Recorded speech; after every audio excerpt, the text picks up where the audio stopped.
Sun Business, les dirigeants et les entrepreneurs du territoire ont la parole. Clément Lessort. Bonjour à toutes et à tous. Je suis très heureux de vous retrouver pour cette 6e saison de Sun Business. En effet, depuis 2014, j'ai le plaisir de vous donner rendez-vous chaque mardi à 12h30 dans un entretien avec les entrepreneurs et les dirigeants, celles et ceux qui font vibrer l'actualité économique de notre territoire. Ce midi, et pour ce premier numéro, je reçois Joël Fourny. Bonjour. Bonjour. Merci d'avoir accepté mon invitation. Joël Fourny, vous êtes le président de la CMA Pays de la Loire, c'est la Chambre de métier et de l'artisanat, qui représente les intérêts généraux de l'artisanat dans son environnement politique, économique et social. Ça tombe bien, puisqu'on va parler de ce qui se passe au niveau national avec vous. Pour commencer, la position du gouvernement et de son silence pesant sur le financement des 74 000 contrats d'apprentissage signés dans les 112 centres de formation d'apprentis, les fameux CFA. Est-ce qu'on va, Joël Fourny, vers une situation de sous-financement qui mettrait l'artisanat en péril? Alors bien sûr, c'est une difficulté réelle et directe qui concerne l'ensemble des centres de formation existants aujourd'hui, parce qu'en fait, on pourrait considérer qu'il y ait deux approches, à la fois le financement des centres de formation existants et le financement des centres de formation à venir, nouveaux, qui vont s'installer dans le cadre de la loi Choisir son avenir professionnel.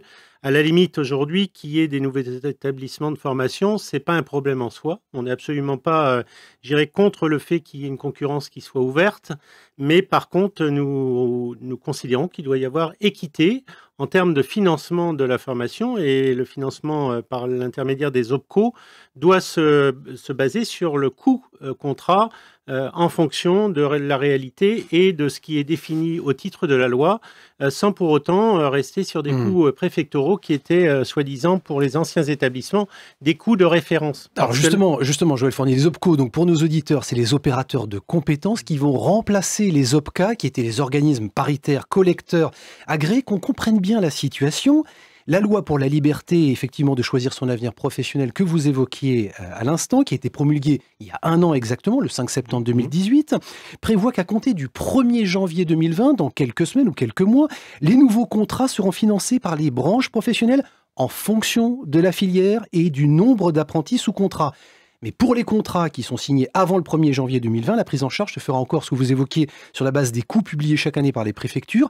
Est-ce qu'entre les deux, il n'y a pas une zone grise, un entre-deux et une situation intermédiaire qui ne sera donc pas financée? Oui, il y a une difficulté et il y a un problème d'interprétation entre ce qui se passait auparavant, et on sait très bien que la compétence formation et financement de la formation par alternance, et l'apprentissage en particulier, était de la compétence des régions. Et donc, les régions assurent leur financement sur les contrats jusqu'au 31 décembre 2019, donc sous l'ancien système et suivant les règles qui étaient en vigueur jusqu'ici. Et à partir du 1er janvier 2020, la loi dit que ce sont les OPCO, donc les opérateurs de compétences, qui sont notamment pas plus ni moins que les branches professionnelles, qui seront en mesure de pouvoir définir le coût contrat. Donc, ils ont défini tous, à leur niveau, les différents coûts contrats en fonction des formations qui sont proposées, mais avec des deltas extrêmement importants. Par exemple, si je prends la boulangerie, vous avez une formation sur l'ancien système au coût préfectoral qui était de 5 000 €. Aujourd'hui, le coût défini par les OPCO, à partir du 1er janvier 2020, sera de 10 000 €. Donc, à la limite, si cette application se faisait pour tout le monde au 1er janvier 2020, ça posait aucun problème. Le problème, c'est que nous sommes en cours d'année, puisque la rentrée se fait maintenant, et tous les contrats qui sont signés entre aujourd'hui jusqu'au 31 décembre 2019 vont être sur l'ancien système, mais pas simplement sur la période de l'année qui reste à couvrir, mais sur l'ensemble de la durée de la formation. Donc ça peut être 1 an, 2 ans, 3 ans.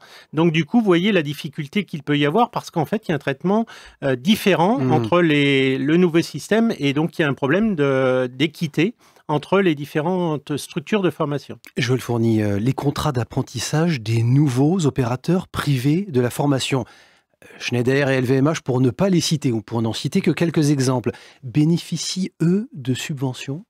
Ça ne vous pose pas un problème? Mais ils ne sont pas dans une concurrence, ou en tout cas une situation de concurrence déloyale, selon vous? Ils sont dans un système de concurrence déloyale, puisqu'en fait, bien évidemment, on ne peut pas considérer que ces structures nouvelles puissent avoir des subventions dans le cadre de la mise en place de cette nouvelle loi. Et à la limite, je dirais qu'ils soient accompagnés ou aidés, c'est normal, mais dans ce cas-là, que tout établissement de formation soit sur les mêmes critères et puisse bénéficier des mêmes avantages. C'est-à-dire qu'à partir du 1er janvier 2020, on considère très clairement que le dispositif a changé.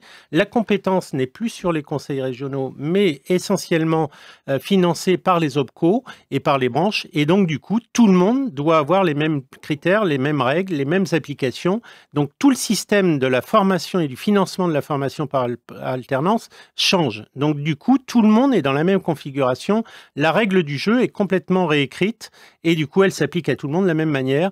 Tout le monde doit être sur les financements égalitaires et également sur les subventions, s'il doit y avoir des subventions d'accompagnement pour l'ensemble, parce qu'on peut se poser la question. Sur nos établissements actuels, aujourd'hui, on a des programmes d'investissement avec des améliorations, je dirais, en termes de bâtiments, etc., des investissements qui sont engagés pour une mise aux normes ou autre. Qui va financer derrière tous ces investissements? Donc, on est dans la même problématique que les centres de formation qui vont s'ouvrir. Une réforme de la formation qui contribue, malgré tout, selon vous, à séduire toujours plus de jeunes. Vous êtes satisfait quand même de cette réforme de la formation? Mais tout à fait. Globalement, là, on est dans les détails. Oui, mais tout à fait. Bon. Sur le, je dirais, le principe même de la réforme, depuis des années, on demandait, le réseau des chambres des métiers demandait depuis des années une réforme profonde sur le fait de revisiter cette loi de la formation par alternance. Et aujourd'hui, qu'on prenne en considération le contrat en tant que tel, le coût contrat en tant que tel, bien évidemment, c'est une bonne chose. Après, je dirais, il y avait un certain nombre de dispositifs qui allaient dans le sens de simplifier les choses, à la fois pour le jeune, mais aussi pour les entreprises. C'est indispensable et indéniable pour qu'on puisse, j'irais, faire en sorte de développer l'apprentissage sur notre pays. Il fallait que ces mesures soient prises. En même temps, c'est donner une autre notoriété à la formation au travers d'une orientation choisie, très clairement, et non pas de manière, je dirais, par défaut. Par défaut. Mais là, elle est vraiment choisie. Elle est repérée en tant que telle, comme étant un cursus de formation à part entière. Ça, c'est une bonne chose. Et on n'est absolument pas contre ça.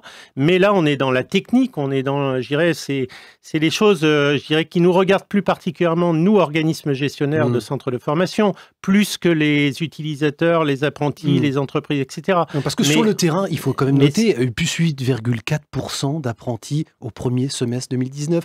Il faut s'en satisfaire quand même de ça, il faut s'en satisfaire. Et puis, ce qu'on souhaite, c'est que ça augmente, bien sûr.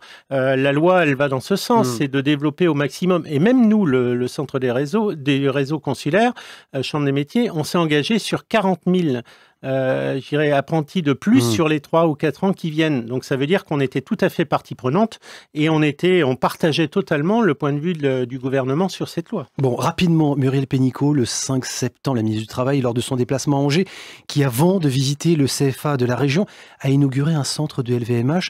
Un an, jour pour jour, après la promulgation de la loi pour la liberté de choisir, celle qu'on évoquait, son avenir professionnel. C'est une provocation ou une maladresse politique? Non, c'est absolument pas une provocation, parce que je dirais qu'on n'est pas là...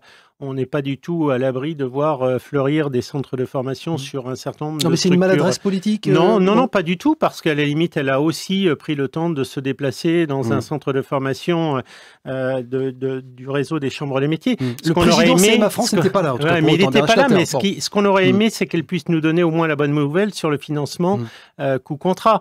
Elle ne l'a pas fait parce qu'elle n'avait pas elle-même de réponse de la part du gouvernement. Bercy et Matignon, mais je crois que voilà, c'est surtout... C'est surtout entre le ministère de l'Emploi et Bercy que ça coince. Pour autant, Pénicaud défend très clairement notre position et nous appuie dans ce sens. Bon, 65 914, sans doute un peu plus établissements en région Pays de la Loire pour ce qui nous concerne, plus 4,1% de création par an, 135 000 salariés. Comment est-ce que vous jugez, vous, la situation et la progression de l'artisanat sur notre territoire? Vous en êtes satisfait, Joël Fournier? Alors, sur la région des Pays de la Loire, on reste quand même une région très attractive, avec un développement d'activités relativement important. Quand on regarde à comparer d'autres régions sur le territoire français, on est loin devant, et je pense que sur tous les secteurs, que ce soit sur le secteur industriel, commercial, agricole, mais aussi bien évidemment artisanal, on est plutôt un territoire assez porteur.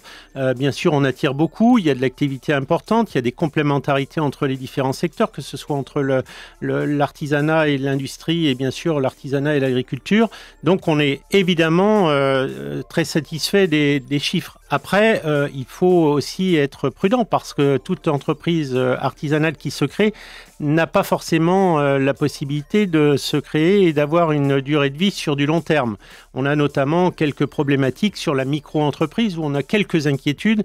Le fait de faciliter l'installation, et ça a été le choix qui a été fait par les gouvernements précédents et celui-ci, de conforter cette position, peut aussi nous inquiéter sur la nouvelle économie artisanale qu'on pourrait voir apparaître dans quelques années. Donc, est-ce que ce sont des salariés déguisés ou est-ce que ce sont vraiment des vrais artisans comme on peut les considérer aujourd'hui, notamment les entreprises telles qu'on les a aujourd'hui. Donc, ça peut changer. Le numérique, la robotisation, l'intelligence artificielle que tout le monde appelle de ses voeux, en tout cas les politiques publiques autour de l'emploi, et sont une menace justement pour le travail et l'emploi dans l'artisanat? Non, absolument pas. Au contraire, c'est une opportunité pour les entreprises artisanales. Ceci dit, toutes ne sont pas sensibilisées à cette nouvelle technologie et notamment au numérique.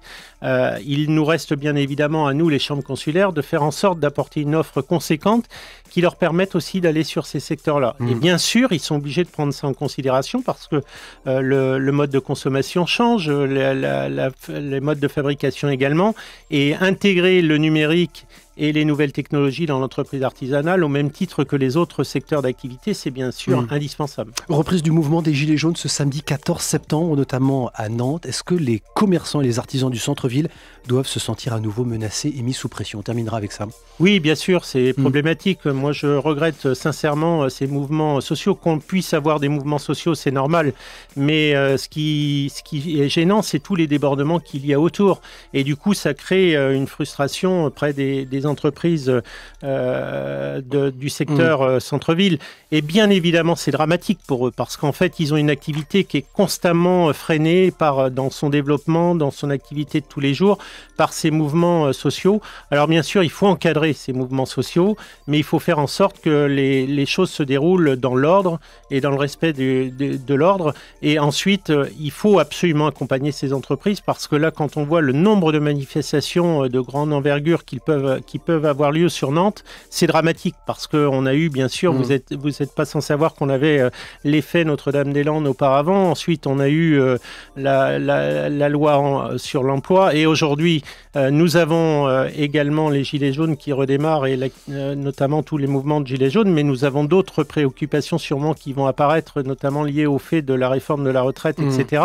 Et ça peut donner, je dirais, de l'inquiétude et créer de l'inquiétude près de nos commerçants et artisans des centres-villes et notamment du centre-ville de Nantes. Et c'est problématique, il va falloir que nous trouvions un système qui puisse permettre de prendre des mesures concrètes pour les accompagner et notamment permettre de maintenir leurs activités. Dont acte, Joël Fourny, président de la CMA Pays de la Loire, donc la Chambre de métier et de l'artisanat. Merci d'avoir été dans nos studios. Très rapidement, j'en profite pour vous préciser que la semaine prochaine, je recevrai Jean-François Balducchi. Il est délégué général d'Atlampol et dans le cadre de l'IASP, c'est le congrès mondial des hubs territoriaux d'innovation qui aura lieu à Nantes du 24 au 27 septembre. L'occasion de promouvoir l'écosystème français de l'innovation et de mettre un coup de projecteur sur notre Technopole. Merci pour votre fidélité. Vous retrouvez cette émission sur l'application mySun et les players de la radio. Excellente journée à l'écoute du son unique.